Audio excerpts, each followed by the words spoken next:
누가복음 24장 36절로 49절 말씀 제가 읽겠습니다. 이 말을 할 때에 예수께서 친히 그들 가운데 서서 이르시되 너희에게 평강이 있을지어다 하시니 그들이 놀라고 무서워하여 그 보는 것을 영으로 생각하는지라. 예수께서 이르시되 어찌하여 두려워하며 어찌하여 마음에 의심이 일어나느냐. 내 손과 발을 보고 나인 줄 알라. 또 나를 만져보라. 영은 살과 뼈가 없으되 너희 보는 바와 같이 나는 있느니라. 이 말씀을 하시고 손과 발을 보이시나 그들이 너무 기쁨으로 아직도 믿지 못하고 놀랍게 여길 때에 이르시되 여기 무슨 먹을 것이 있느냐 하시니 이에 구운 생선 한 토막을 드리니 받으사 그 앞에서 잡수시더라. 또 이르시되 내가 너희와 함께 있을 때에 너희에게 말한 바 곧 모세의 율법과 선지자의 글과 시편에 나를 가리켜 기록된 모든 것이 이루어져야 하리라 한 말이 이것이라 하시고 이에 그들의 마음을 열어 성경을 깨닫게 하시고 또 이르시되 이같이 그리스도가 고난을 받고 제3일에 죽은 자 가운데서 살아날 것과 또 그의 이름으로 죄 사함을 받게 하는 회개가 예루살렘에서 시작하여 모든 족속에게 전파될 것이 기록되었으니 너희는 이 모든 일의 증인이라. 볼지어다 내가 내 아버지께서 약속하신 것을 너희에게 보내리니 너희는 위로부터 능력으로 입혀질 때까지 이 성에 머물라 하시니라. 아멘. 우리는 어떤 일을 이루는 것은 가능성이 많고 어떤 일을 이루는 것은 가능성이 매우 적고 또 어떤 일을 이루는 것은 불가능하다는 것에 대한 확률을 대강 머릿속으로 계산할 수 있습니다. 예를 들면 한국 부모님들은 자녀가 NBA 농구 선수가 되겠다 그렇게 말하면 말립니다. 그 이유는 한국인의 키로는 NBA 농구 선수가 되는 것이 거의 불가능하기 때문입니다. 그래서 한국 부모님들은 자녀들에게 운동선수가 되려면 차라리 골프를 해라 그렇게 말합니다. 왜냐하면 한국인들에게 농구 선수가 될 수 있는 확률보다는 골프 선수가 될 수 있는 확률이 더 높기 때문입니다. 이렇게 우리는 어떤 일에 대한 확률을 대강 계산할 수 있습니다. 또 이 세상에는 전문적으로 확률만을 계산하는 통계학자들이 있습니다. 이들은 보험회사나 금융기관이나 카지노에서 통계를 계산하는 일을 합니다. 그들의 통계에 의하면 오토바이를 타다가 다치는 확률은 자동차를 타다가 다치는 확률의 10배가 된다 이렇게 말합니다. 또 라터리, 복권에 당첨되는 확률은 벼락을 맞을 확률보다 2배나 더 낮다 이렇게 말합니다. 이렇게 전문적으로 확률만을 계산하는 사람들의 숫자는 대부분 매우 정확합니다. 그런데 이 통계학자들에게 죽은 사람이 다시 살아나는 확률을 계산해 보라고 한다면 그들이 무엇이라고 말하겠습니까? 그들은 그것은 계산해 볼 필요도 없다 이렇게 말할 것입니다. 왜냐하면 죽은 사람이 다시 살아나는 확률은 0%이기 때문입니다. 그러나 예수님 당시 통계학자들의 계산은 완전히 틀렸습니다. 왜냐하면 예수님께서는 죽음에서 다시 살아나셨기 때문입니다. 예수님께서는 통계학적으로 볼 때 불가능한 것을 이루신 것입니다. 그리고 예수님의 빈 무덤은 이것을 명백하게 증명해 주고 있습니다. 또 많은 사람들이 부활하신 예수 그리스도를 직접 보았고 그 사건에 대해 기록해 놓았습니다. 그뿐만이 아니고 오늘날에도 매년 수백만 명의 사람들이 살아나신 예수님을 경험하고 삶이 변화되는 경험을 하고 있습니다. 예수님을 아직 모르는 사람들은 이해할 수 없습니다. 어떻게 2000년 전에 살던 사람이 현재 살고 있는 사람들의 삶을 바꿀 수 있는지 이해를 하지 못합니다. 그런데 더 놀라운 사실이 있습니다. 그것은 2000년 전 예수님을 부활시켰던 그 능력이 오늘날 우리들에게도 주어졌다는 것입니다. 그렇기 때문에 우리는 불가능한 일들을 해낼 수 있습니다. 2000년 전 예수님을 부활시킨 그 능력 때문에 우리는 통계학적으로 불가능해 보이는 문제들을 이겨낼 수 있는 것입니다. 우리는 살아가면서 여러 가지 어려운 일들을 당하게 됩니다. 그 중에는 통계학적으로 볼 때 절대 불가능한 일들도 있을 수 있습니다. 그럴 때 우리는 차라리 그 일을 포기하고 싶을 수 있습니다. 그런 상황이 닥칠 때 어떤 사람들은 희망을 잃을 수 있습니다. 절대 불가능한 것 같이 보여서 믿음마저도 잃을 수 있습니다. 그러나 예수님의 부활은 우리들에게 절대적인 희망을 줍니다. 아무리 불가능하게 보이는 것이라도 가능하다는 믿음을 줍니다. 그 이유는 불가능한 것을 가능케 하신 부활하신 예수님 때문입니다. 그러므로 우리가 오늘 읽은 누가복음 24장 말씀을 보면 예수님께서는 우리가 할 수 없는 다음에 세 가지 영역을 가능하게 해주실 수 있다고 그렇게 약속해 주셨습니다. 우리가 읽을 말씀 가운데 첫째로 36절로 47절 말씀을 보면 우리는 불가능한 죄의 문제를 이길 수 있음을 믿어야 합니다. 우리는 불가능한 죄의 문제를 이길 수 있음을 믿어야 합니다. 우리 모두에게는 죄의 문제가 있습니다. 죄가 없는 사람은 단 한 사람도 없습니다.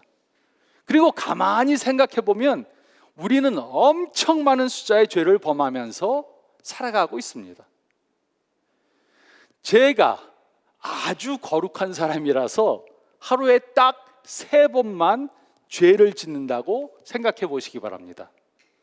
하루에 행동이나 말이나 생각을 통해 제가 딱 죄를 3번만 범한다고 가정해 보시기 바랍니다. 하지만 하루에 3번만 죄를 범해도 저는 1년이면 1000번의 죄를 범하게 되는 것입니다. 그리고 제가 곧 만 60세가 되니까 저는 적어도 6만 번 이상의 죄를 범한 것입니다. 이 사실은 우리가 전부 다가 죄인들이고 또 죄를 엄청나게 많이 범하는 죄인들이라는 것을 보여줍니다. 그런데 죄의 결과가 무엇입니까? 성경은 죄는 우리들을 거룩한 하나님으로부터 분리시킨다고 말해주고 있습니다. 거룩한 하나님께서는 죄인들과 관계를 가지실 수가 없으십니다. 그렇기 때문에 2000년 전 예수님께서는 우리들의 죄를 용서해 주시기 위해 십자가에 달려 돌아가신 것입니다. 그리고 3일 후에 죽음에서 부활하신 것입니다. 36절로 37절은 다음과 같이 기록했습니다. 이 말을 할 때 예수께서 친히 그들 가운데 서서 이르시되 너희에게 평강이 있을지어다 하시니 그들이 놀라고 무서워하여 그 보는 것을 영으로 생각하는지라. 많은 제자들이 예수님의 부활을 믿지 않았습니다. 그래서 예수님께서는 그들 가운데 나타나셨습니다.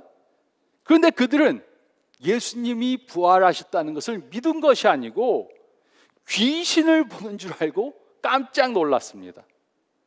38절로 40절은 다음과 같이 기록했습니다. 예수께서 이르시되 어찌하여 두려워하며 어찌하여 마음에 의심이 일어나느냐. 내 손과 발을 보고 나인 줄 알라. 또 나를 만져보라. 영은 살과 뼈가 없으되 너희 보는 바와 같이 나는 있느니라. 이 말씀을 하시고 손과 발을 보이시니라. 예수님께서는 자신이 부활하신 예수님이라고 말씀해 주셨습니다. 그런데도 그들은 믿지 못했습니다. 41절로 43절은 다음과 같이 기록했습니다. 그들이 너무 기쁨으로 아직도 믿지 못하고 놀랍게 여길 때에 이르시되 여기 무슨 먹을 것이 있느냐 하시니 이에 구운 생선 한 토막을 드리니 받으사 그 앞에서 잡수시더라. 예수님께서는 자신이 영이 아니고 귀신이 아니고 부활하신 몸을 가지신 예수님이라는 것을 증명해 보이시기 위해 생선을 제자들 앞에서 드셨습니다. 그리고 44절로 47절은 다음과 같이 기록했습니다. 또 이르시되 내가 너희와 함께 있을 때 너희에게 말한 바 곧 모세의 율법과 선지자의 글과 시편에 나를 가리켜 기록된 모든 것이 이루어져야 하리라 한 말이 이것이라 하시고 이에 그들의 마음을 열어 성경을 깨닫게 하시고 또 이르시되 이같이 그리스도가 고난을 받고 제3일에 죽은 자 가운데서 살아날 것과 또 그의 이름으로 죄의 사함을 받게 하는 회개가 예루살렘에서 시작하여 모든 족속에게 전파될 것이 기록되었으니.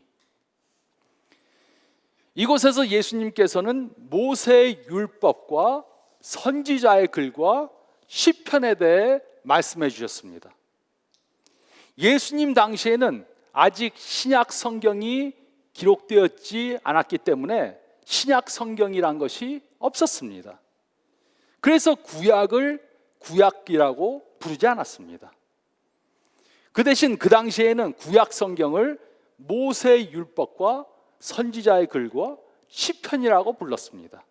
그 이유는 모세의 율법과 선지자의 글과 시편이 구약 성경의 세 부분이 되었기 때문입니다. 즉 이곳에서 예수님께서는 구약 성경 전체가 자신의 구원 역사에 대해 기록한 것이라고 말씀해 주신 것입니다. 그러므로 이것이 무슨 말씀입니까? 우리는 모두 다 죄를 범해서 우리의 행위로는 천국에 가는 것이 불가능합니다. 죄인들이 천국에 들어가는 것은 그 확률이 0%입니다. 그러나 예수님께서는 죄가 없으셨지만 우리들의 죄를 대신 지시고 십자가에 달려 우리를 위해 돌아가셨습니다. 그래서 우리가 이 사실을 믿고 예수님의 용서하심을 받으면 우리는 영생을 선물로 받을 수 있습니다. 예수님 때문에 우리는 구원을 받을 수 있는 것입니다. 우리는 예수님을 통해 불가능한 죄의 문제를 이길 수 있음을 믿어야 합니다. 그리고 두 번째로 우리가 읽은 말씀 가운데 48절 말씀을 보면 우리는 불가능한 평범함의 문제를 이길 수 있음을 믿어야 합니다.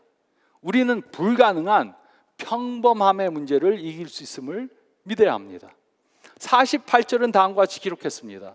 너희는 이 모든 일의 증인이라. 이 제자들을 잘 살펴보시기 바랍니다. 이들은 그저 평범한 사람들이었습니다. 이들은 평범한 어부들이었고 세리였습니다. 그렇게 특출나게 특별한 사람들이 전혀 아니었습니다.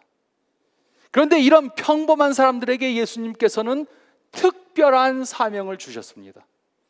그 사명은 바로 예수님의 대사로 예수님의 복음을 증거하는 것이었습니다.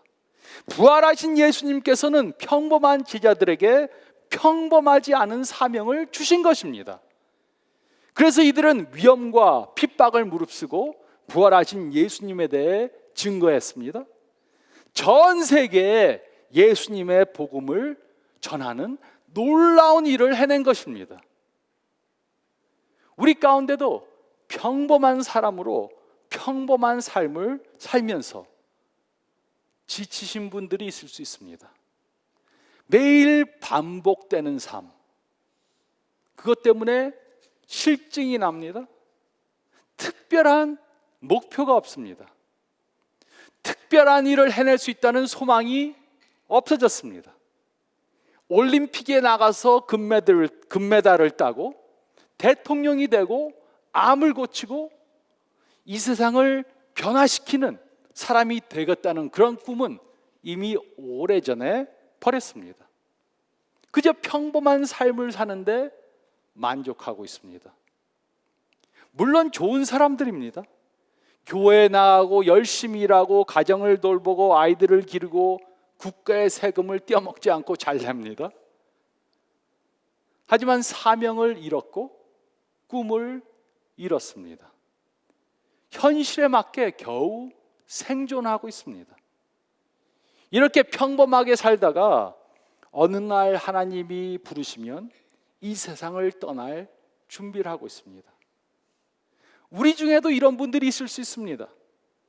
그러나 예수님께서는 부활하신 후 특별하지 않은 평범한 삶을 살던 사람들에게 특별한 사명을 주셨습니다. 예수님께서는 평범한 사람들이 평범한 삶에서 벗어나는 것에 대한 불가능한 확률을 이기게 하신 것입니다. 이 확률을 한번 계산해 보시기 바랍니다. 평범한 삶을 살던 이스라엘의 평범한 사람들 12명이 이 세상을 뒤엎는 그러한 일을 할 수 있는 확률이 얼마나 되었겠습니까? 많은 사람들은 이들이 그런 일을 할 수 있는 확률은 0%다 이렇게 말했을 것입니다. 하지만 예수님께서는 이들에게 이 0%의 확률을 이기고 이 일을 해낼 것이라고 약속하셨습니다. 그러므로 이것이 오늘 우리가 기억해야 하는 것입니다.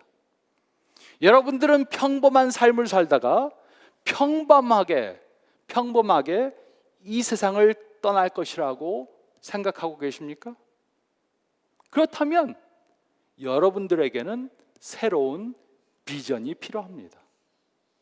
미국에 이민을 와서 사업을 시작해서 돈을 벌어서 자녀들을 공부시키고 은퇴를 해서 손자 손녀들을 보고 매일 골프를 치면서 천국에 가는 것을 기다리는 그러한 삶을 사는 것에 만족해서는 안 됩니다. 평범한 삶을 사는 평범한 사람들이 되면 안 됩니다. 그 대신 우리는 언제 어디서라도 부활하신 예수님의 복음을 전하는 사명을 잘 감당해내는 특별한 사람들이 되어야 합니다.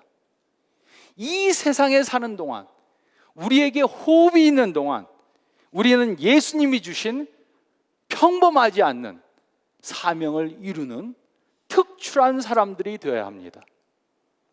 오늘 제가 여러 목사님들 앞에서 또 여러 성도님들 앞에서 새벽 예배 때 설교를 했습니다. 근데 이것은 평신도들, 성도님들의 문제만이 아닙니다. 목사님들, 많은 목사님들, 선교사들도 특출한 목회를 하겠다, 특출한 하나님의 사명을 받아 그 일을 하겠다는 그런 꿈을 접으신 분들이 많습니다.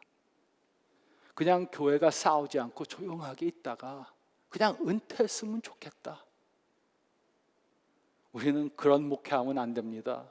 우리는 그런 성도님들 되면 안 됩니다. 우리는 예수님을 통해 불가능한 평범함의 문제를 이길 수 있음을 믿어야 합니다. 그리고 세 번째로 저희가 읽은 말씀 가운데 49절 말씀을 보면 우리는 불가능한 연약함의 문제를 이길 수 있음을 믿어야 합니다. 우리는 불가능한 연약함의 문제를 이길 수 있음을 믿어야 합니다. 예수님을 믿는다고 해서 우리가 다시는 죄를 범하지 않는 그런 사람들이 되는 것이 아닙니다. 그 이유는 예수님을 영접했다고 해서 우리의 죄성이 하루아침에 없어지는 것이 아니기 때문입니다. 우리에게는 아직도 죄의 습관들이 있고 세상을 사랑하는 그런 마음들이 있습니다. 다른 사람들은 모를 수 있습니다. 다른 사람들은 모릅니다. 하지만 우리 모두에게는 남들에게 숨기고 싶은 그러한 죄들이 있습니다. 화를 잘 내고 죄적인 생각을 하고 남을 사랑하지 못하고 시기하고 질투하는 죄성이 우리 가운데 아직도 남아 있습니다. 죄의 노예가 되어서 버리고 싶은 죄를 버리지 못하고 계속해서 똑같은 죄를 반복해서 범하는 우리들이 될 수 있습니다. 물론 우리는 이런 삶을 사는 것을 원하지 않습니다. 우리의 죄 때문에 우리 주위 사람들에게, 우리 자신에게 상처를 줍니다. 또 하나님의 마음을 아프게 합니다. 그래서 우리는 더 이상 죄를 범하고 싶지 않습니다. 그러나 우리는 우리 자신들의 노력과 결심만으로는 죄에서 해방받을 수 없습니다. 이렇게 생각하시는 분들이 있을 수 있습니다. 나는 왜 죄를 이기지 못하고 계속해서 죄를 범하는 것인가? 답답하고 실망되고 낙심됩니다. 저도 이렇게 느꼈던 때가 있습니다. 저는 예수님을 구세주로 영접하고 담배를 끊으려고 여러 번 결심한 적이 있습니다. 하지만 그것이 그렇게 쉽지 않았습니다. 어떤 사람들은 담배를 피다가 예수님을 영접하고 나서는 담배 냄새도 맡을 수가 없어서 하루 만에 담배를 딱 끊었다, 이런 간증도 들었습니다. 그러나 저에게는 예수님을 영접하고 난 후에도 여전히 담배 냄새가 구수하기만 했습니다. 그래서 담배 피는 사람 있으면 지나가면서 숨을 좀 들이키고 그렇게 가곤 했습니다. 그러다가 1년 동안, 예수님을 영접하고도 1년 동안 담배를 끊지 못하다가 제 생일날 세례를 받고 담배를 끊었습니다. 그런데도 그 담배 피고 싶은 생각이 한 2년 동안은 계속되었습니다. 그럼에도 제가 기도하고 저희 안에 계신 성령님을 의지함으로 담배를 끊게 되었습니다. 무엇인가 중독이 되지 못한 분들, 무엇인가 중독이 되지 못한 그러한 경험이 없는 분들은 이해하지 못할 수도 있습니다. 술, 마약, 담배, 도박, 성공, 돈, 포르노에 중독된 경험이 없는 분들은 이것을 이해하지 못합니다. 또 이런 것에 중독된 분들은 내가 이것을 이길 가능성이 없다, 이렇게 생각할 수도 있습니다. 자포자기할 수도 있습니다. 나는 가망이 없는 사람이야, 이렇게 생각할 수도 있습니다. 하지만 성경은 우리들에게 소망을 줍니다. 성경은 아무리 연약하고 힘이 없어도 절망하지 말라고 말해줍니다. 그 이유는 우리는 연약해도 부활하신 예수님은 강하기 때문입니다. 그것은 하나님의 강한 능력이 우리와 함께 하시기 때문입니다. 예수님을 무덤에서 일으키신 그 성령의 능력이 우리에게도 있기 때문입니다. 49절은 다음과 같이 기록했습니다. 볼지어다 내가 내 아버지께서 약속하신 것을 너희에게 보내리니 너희는 위로부터 능력으로 입혀질 때까지 이 성에 머물라 하시니라. 제자들은 자신들의 연약함을 이기지 못했습니다. 마음은 원했는데 육신이 약해서 할 수가 없었습니다. 이 사실을 아시는 예수님께서는 제자들에게 성령이 오실 것을 약속해 주셨습니다. 그리고 이 약속대로 오순절에 성령이 오셨습니다. 그리고 이들은 성령 충만함을 받아서 초자연적인 일들을 해내는 사람들이 되었던 것입니다. 우리에게도 우리의 연약함을 이길 수 있는 능력이 주어졌습니다. 부활하신 예수님께서는 우리들에게 성령을 보내주셨습니다. 그래서 우리는 우리의 죄, 우리의 나쁜 습관들, 또 우리의 파괴적인 성격을 변화시킬 수 있게 되었습니다. 오늘은 우리가 예수님의 부활을 기념하는 날입니다. 그러므로 여러분들께서는 이것을 꼭 기억해야 합니다. 우리에게 아무리 이기기 어려운 연약함이 있더라도 우리는 그것을 이길 수 있습니다. 이것은 우리의 능력과 결심으로 되는 것이 아닙니다. 그러나 이것은 예수 그리스도를 무덤에서 일으키신 성령의 능력이 우리와 함께 하시기 때문에 가능한 것입니다. 물론 이것은 저절로 이루어지는 것은 아닙니다. 우리는 우리 자신의 힘을 의지하면 안 되고 하나님, 저는 못합니다. 성령님, 저를 도와주세요. 이렇게 성령님께 도움을 요청해야 합니다. 이럴 때 우리는 성령의 강한 능력이 우리를 통해 역사하시는 것을 경험하게 되는 것입니다. 제가 오늘 부활절 연합 집회에 가서 설교를 했습니다. 왜 어떻게 해서 그 설교를 하게 되었는가? 목사님들 회의가 있었는데 제가 3분을 늦게 갔습니다. 3분 늦게 가니까 거기 오신 분들이 강 목사 오기 전에 강 목사 시키기로 결정하자 이렇게 해버렸어요. 그래서 가니까는 저한테 뒤집어 씌웠습니다. 그래서 제가 한국말 좀 못하는데 17살 때 이민 와서 한국말이 서투른데 왜 저한테 시킵니까? 그러니까 하라고 그래서 했습니다.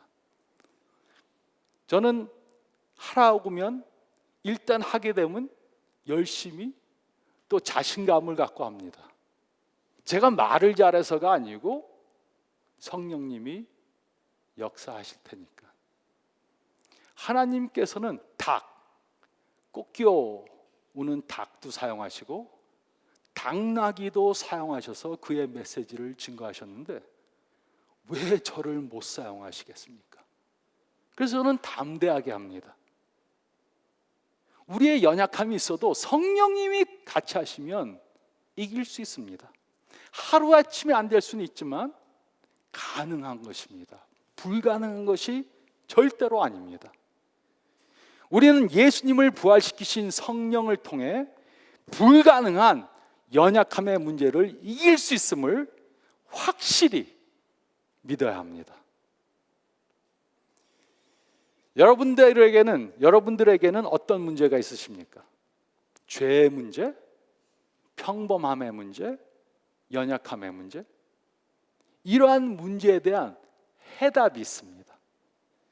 그 해답은 바로 부활하신 예수 그리스도이십니다. 저는 좀 순진합니다. 어떤 면에서. 그래서 제가 예수님을 영접했어요. 7년 동안 교회를 다녔는데 예수님을 영접하지 않다가 예수님을 딱 영접했습니다. 그때 제가 이민을 와서 다른 사람들보다 2년을 낮췄습니다. 그래서 다른 사람들이 저한테 형령하면서 따르는 사람들이 많았어요. 근데 그 중에는 좀 불량아 비슷한 그러한 사람들도 있었습니다. 그래서 그 사람들을 갖다가 좋은 길로 인도하려고 선도하려고 그러는데 이게 되지가 않았습니다. 아무리 너 좀 싸움박질하지 말고 좀 선한 삶 살아라, 공부 좀 해라. 그런데 안 됐어요. 근데 제가 예수님을 딱 영접하고 나니까는 예수님이 해답이네. 목사 돼서 예수님 전화해야 되겠다. 예수님 영접하고 일주일 만에 목사 되겠다고 결정을 했습니다. 그래서 내가 딴 분들한테 그렇게 하지 말라 그래요. 예수 믿었으면 좀 기다렸다가 예수님 뭐 하라고 하는지 생각해보고 그래도 목회하라 그러면 해라 이렇게 말하는데 저는 좀 이렇게 일주일 만에 목사가 되겠다고 결정을 했습니다. 근데 제가 생각한 것은 잘못된 생각이 아니었습니다. 우리에게 문제가 있는데 그 문제의 해답이 되는 것은 예수 그리스도뿐입니다. 어떤 불가능한 문제라도 예수님께서는 우리로 그 문제를 이길 수 있게 도와주실 수 있습니다. 확률이 거의 0%에 가까울지라도 예수님께서는 이 확률을 이기게 도와주실 수 있습니다. 이것을 어떻게 알 수 있습니까? 그것은 예수님께서 불가능한 확률을 이기시고 무덤에서 부활하셨기 때문입니다. 다른 무덤들은 다 시체로 채워져 있습니다. 하지만 예수님의 무덤은 비어 있습니다. 이것이 예수님께서는 불가능한 것을 가능케 할 수 있다는 것을 증명해 주신 것입니다. 그러므로 우리는 부활하신 예수님을 통해 죄의 문제를 해결받고 영생을 얻을 수 있다. 이것을 믿어야 합니다. 또 평범한 사람들로 평범하게 살다가 이 세상을 떠나는 것이 아니라 특출한, 특별한, 중요한 일을 할 수 있다는 그 믿음을 가지고 평범함의 문제를 이겨야 합니다.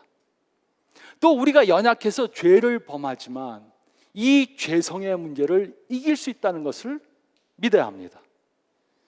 부활하신 예수님을 통해 죄의 문제, 평범함의 문제, 연약함의 문제를 이기시는 저와 여러분들이 되시기를 예수님의 이름으로 축원드립니다.